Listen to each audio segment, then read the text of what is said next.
Հայաստանը շուտով թևակողելու է ընտրական փուլ, բացի այն, որ երկրում հաստատված համակարգային ճգնաժամը հաղթահարելու տեսանկյունից այդ ընտրությունները մեղմ ասած լավատեսության հիմքեր չեն տալիս, իրավաբանական հանրույթն արդեն իսկ լուրջ մտահոգություններ է բարձրաձայնում առ այն, որ ընտրությունները օրինականության տեսանկյունից լի են բազմաթիվ խնդիրներով։ Ավելին, Հայաստանի առաջին նախագահ Լևոն Տեր-Պետրոսյանը ևս զգուշացրել է, որ ընտրական գործընթացը կարող է վերածվել հակասահմանադրական պրոցեսի։ Այդուհանդերձ քաղաքական բավական լայն ուժերի շրջանակ պատրաստվում է մասնակից դառնալ այդ ընտրություններին։ Այս եւ այլ հարցերի շուրջ զրուցելու ենք Ինտելեկտուալ Հայաստան կուսակցության նախագահ Մանուկ Սուքիասյանի հետ։ Բարև ձեզ, պարոն Սուքիասյան, շնորհակալ եմ հրավեր ընդունելու համար։ Պարոն Սուքիասյան, մինչև բուն ընտրական պրոցեսներին եւ մնացյալին կանրադառնանք, դուք տևական ժամանակ Նիկոլ Փաշինյանի հետ մոտ հարաբերություններ եք ունեցել, դա առնվազն նշանակում է, որ նրան ճանաչել եք այնպիսի կողմերից, որոնք շատերիս համար միգուցե բացահայտված չեն կամ դեռ չեն բացահայտվել։ Նույն առաջին նախագահը, ով ևս Նիկոլ Փաշինյանի հետ երկար ճանապարհ է անցել, ազգագործան պատուհաս, ով գտնվում է հոգեկան տվայտանքների մեջ, այսպիսի բնորոշում է տվել Նիկոլ Փաշինյանին։ Ի վերջո, ով է Նիկոլ Փաշինյանը եւ անհատ որպես եւ քաղաքական կերպար է Նիկոլ Փաշինյանի։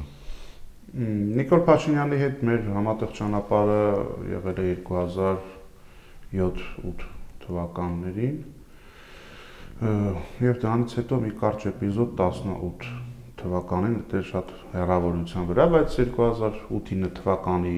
7-8 թվականների համատեղ անցած ճանապարհը բավական է եղել նրան ճանաչելու համար, բայց ես կարծում եմ, որ ես հիմա ինչ էլ ասեմ, դժվար թե նոր բան լինի, որովհետև երկրի ղեկավարում 3 տարվա, երկրի ղեկավարի պաշտոնում 3 տարվա նրա պաշտոնավարումը այսպես ցայտուն կերպով ի ցույց դրեց նրա անհատական, մարդկային, հոգեբանական բոլոր այսպես առանձնահատկությունները։ Հետևաբար առանձնապես ես կարծում եմ նաև ակտուալ չէ այլևս անդրադառնալ նրա անձին, որովհետեւ նոր բան չեմ ասելու, թեպետ միևնույն ժամանակ ես կուզեի ընդգծել, որ ինքը ընդունակ է մի նոր այլ ռեկորդներ սահմանել բոլորի համար անսպասելի, ինչ որ էքստրավագանտ, ինչ որ էքսցենտրիկ։ Սա առավելագույնը չի դեռ։ Սա առավելագույնը չի, սա ընթացքն է, կարող է ել ավելի լինել։ Տակառի հատակը ծակելու այդ հասկացություն կա, չէ՞, դրանից ցածր էլ ինքը կարող է ծակել եւ անցնել, բայց ես կարծում եմ, որ այլևս կենտրոնանալ նրա անձի առանձնահատկությունների վրա մեր երկիրը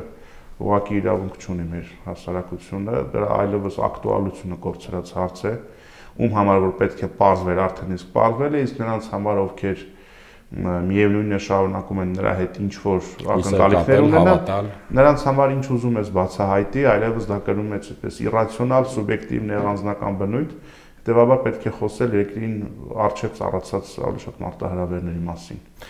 Շատ լավ, քիչ անց կխոսենք այդ մասին։ Մի կարճ հարց էլ, պարոն Սուքիասյան, 2018-ի մասին դուք հիշատակեցիք, հասկանալի է, որ Նիկոլ Փաշինյանը մի կողմ, բայց այդուհանդերձ Նիկոլ Փաշինյանն ունի նաև թիմ։ 2018-ին կարծես դուք եւս դրական եք տրամադրված, որ փոփոխությունների ժամանակաշրջան է գալու եւ այլն, ու գտնում եք, որ այն ժամանակվա գործող խորհրդարանը պետք է հրատապ լուծարվել եւ նոր ընտրվել։ Ինչ եք կարծում,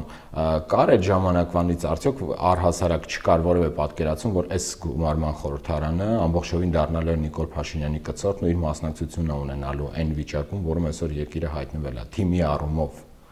Ես ունեցել եմ սեփական պատկերացումները, թե ինչպիսին պետք է լինի նոր իշխանությունը, նոր կառավարումը, նոր խորհրդարանը եւ անձամբ իր կողմից իմ խորհրդարան գնալու վրա վետո դնելը ինքնին խոսում է մասին, որ այ եթե ես եւ նմանները լինեինք պարլամենտում,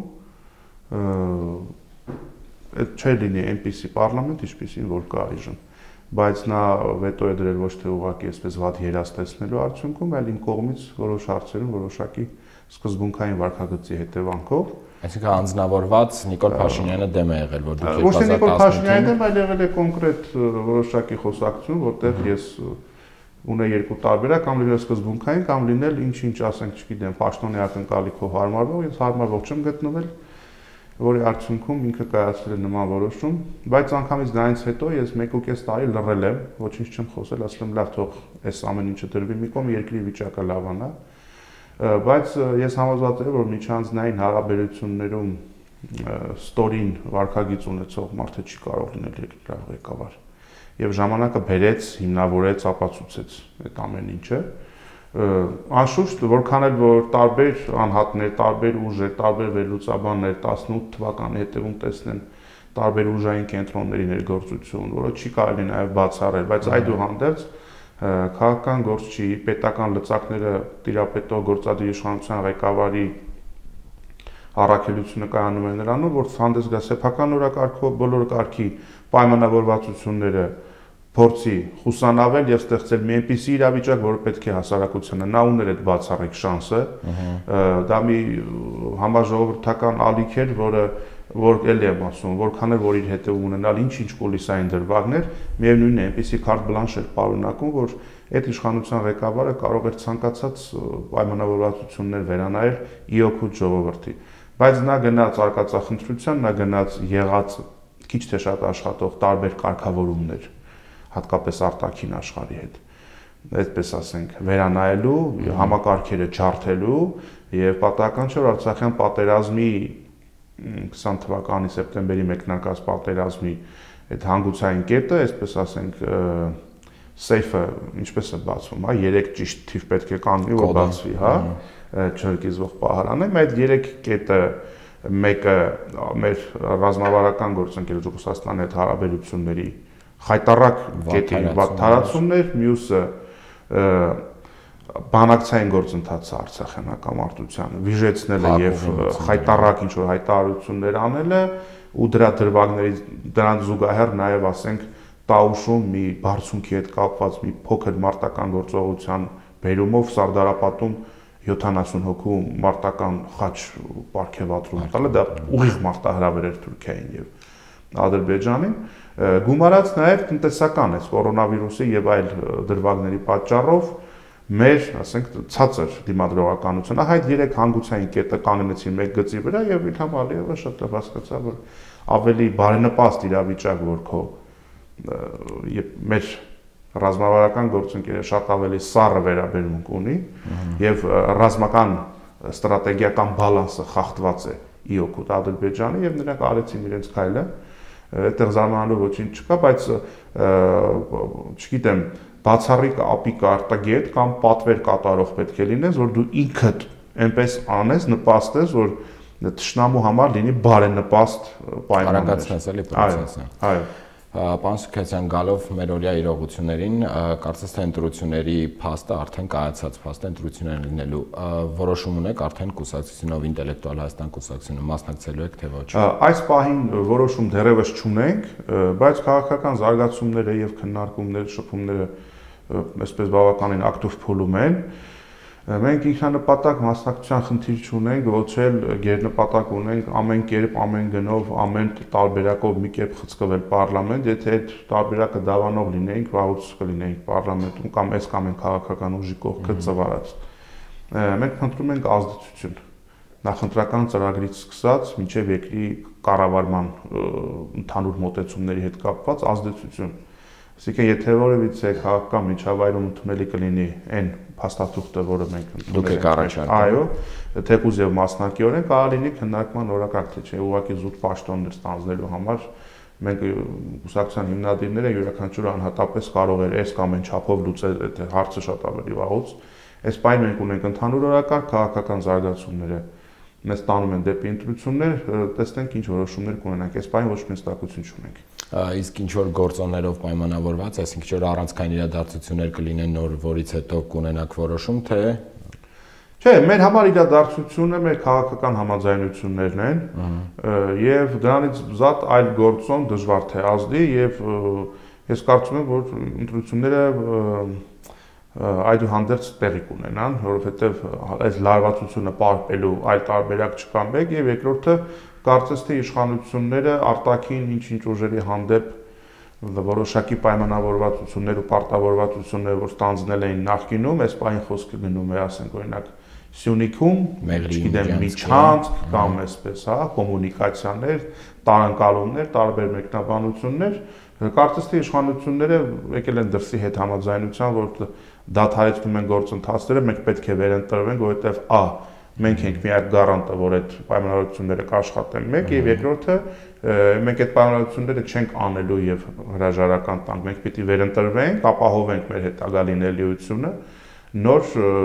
բան անենք, հա, նրանք իշխանության եւ չեմ բացառում, որ այդ շրջանակներում անգամից կընտրական process-ի հետ կիզակետում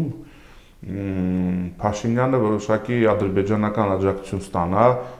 գերիների մի մասի, եթե ոչ ամբողջի վերադարձի տեսքով, որ այդ տեսեք խնդիրները լուծվում են եւ այլ, այդ ֆորան որ կտրվի, ես կարծում եմ նման բան կլինի, այդպիսի կանխազգացողություն ունեմ։ Այսինքն ես ճիշտ հասկացա, դուք ակնարկում եք, որ արտաքին ուժերը, որոնցից այսօր ցավոք սրտի մեծապես կախված են ներհայաստանյան զարգացումները, այսինքն այդ շրջանակում կա կոնսենսուս, որ Նիկոլ Փաշինյանը պետք է վերընտրվի, որպեսզի հետո շարունակի ստանձնած պարտավորությունները իրականացնի։ Նման պարտավորությունները ամբողջովին կենսունակ են, որովհետև ակնհայտ է մի բան, որ պահի Նիկոլ Փաշինյանը դադարեց լինել վարչապետ, Ամիջապես վարչապետի կաբինետից նա գնալու է ՀՔՑ-ի, եթե ՀՔՑ-ը մինչ այդ լուծարված չլինի, ՀՔՑ-ը որևէ քննիչի կաբինետ։ Տարբեր հարցերի պատասխանելու։ Ու դա հասկանում են փայլուն նաև արտաքին տարբեր շահառու ուժեր, որոնք շահագրգիռ էին ռազմաքաղաքական բալանսի այսպիսի խախտմամբ եւ ունեն նաև այլ պլաններ, հա, ախորժակը ուտելիս է բացում։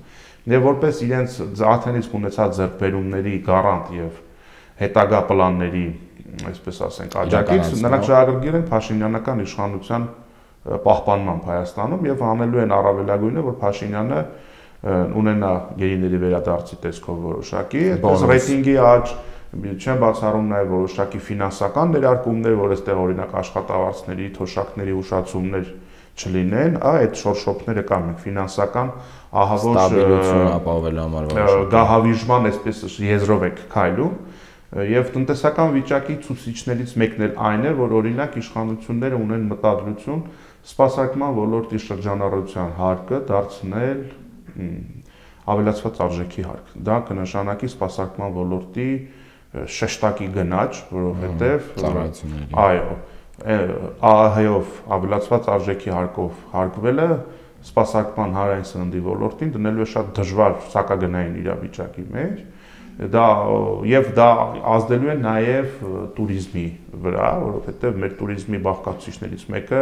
հնարավորինս մատչելի, հա, սնվելներ, հատկապես մարզային туриզմի հետ կապված, բայց իշխանությունները փողի աղբյուրներ են փնտրում եւ այդ հուսահատ տարբերակներից մեկն էլ, այո, դե եկեք այս ոլորտն էլ այսպեսի կանոնակարգման ենթարկենք եւ սրճարան, ռեստորան գնալը դառնալու է, այսպես ասենք, դժվար հաճույք։ Պարոն Սուքիասյան, դրսի ուժերով պայմանավորված Նիկոլ Փաշինյանի հավանական հաղթանակի մասին շատ լուրջ դիտարկում եք անում, ինչ եք կարծում մյուս սուբյեկտները, որոնք ներգրաված են ընտրական գործընթացում, նույն երկրորդ նախագահը իր թիմով, նույն Բարգավաճ Հայաստանի եւ այլն, իրենց մոտ չկա այդ գիտակցումը կամ այդ սցենարը որպես դիտարկված տարբերակ, չէ՞ որ եթե ձեր ասածը ի վերջո լինի, դա ամբողջովին փոխելու է ընտրությունների տրամաբանությունը։ Տեսեք, եւ երկրորդ նախագահի շուրջ տեղի ունեցող համախմբումը եւ Բարգավաճ Հայաստանի առաջնորդի շուրջ տեղի ունեցող այդ զարգացումները հուշում են, որ ընդդիմադիր դաշտը այս երկու առանցքների շուրջ է կենտրոնանալու եւ փորձելու են ինչու ոչ նաեւ միգուցե եւ հանրապետական հայրենիք դաշինքի անցողիկության հաղթահարելու դեպքում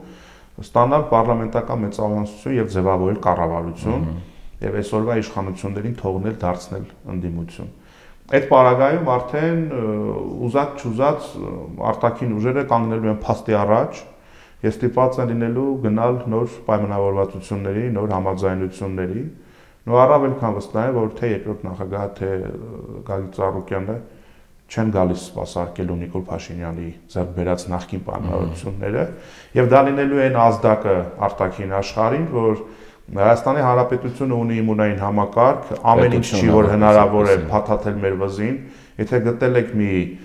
կիսահիվանդ խեղճատակի, որը պատրաստ է իր մոլագար մոլուցքային իշխանության մնալու այդ մարմաճի բերումով ամեն ինչ անել միայն թե մնա կաբինետում, որովհետև այդ կաբինետից դուրս գալու դեպքում ինքը հայտնվելու է ճաղավանդակների ցանկում, դա դեռևս չի նշանակում, որ այս պետությունը, այս հասարակությունը վերջացել է եւ արտաքին աշխարհը լուրջ ազդակեցնել, որ պետք է համակերպվել Հարավային Կովկասում Հայաստանի Հանրապետության գոյության եւ մեր կենսական շահերի հետ եւ մեր հետ ստիպված են լինելու բանակցել։ Այսինքն հույս կա։ Պարոն Սուքիասյան, այդուհանդերձ դուք եւս հայտ եք ներկայացրել կուսակցության մասին խոսքը եւ մասնակցելու եք։ Ինտելեկտուալ Հայաստանը մյուսներից տարբերվող ինչ է առաջարկելու մեր քաղաքացիներին։ Ասեմ ձեզ,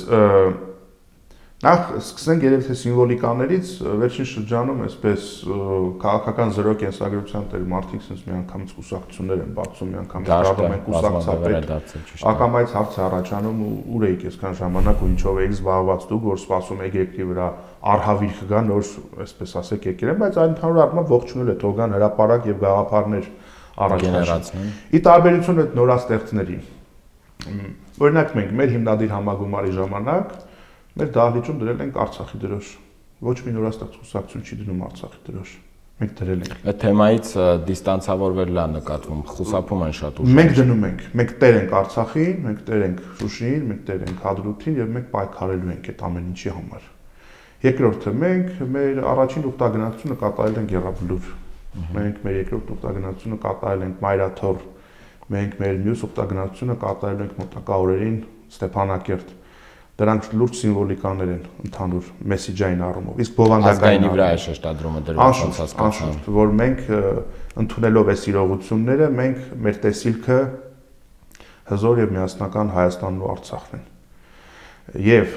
բովանդակային առումով բոլորը այ խոսում են ընդհանուր առմամբ ինչ են, չի ասում,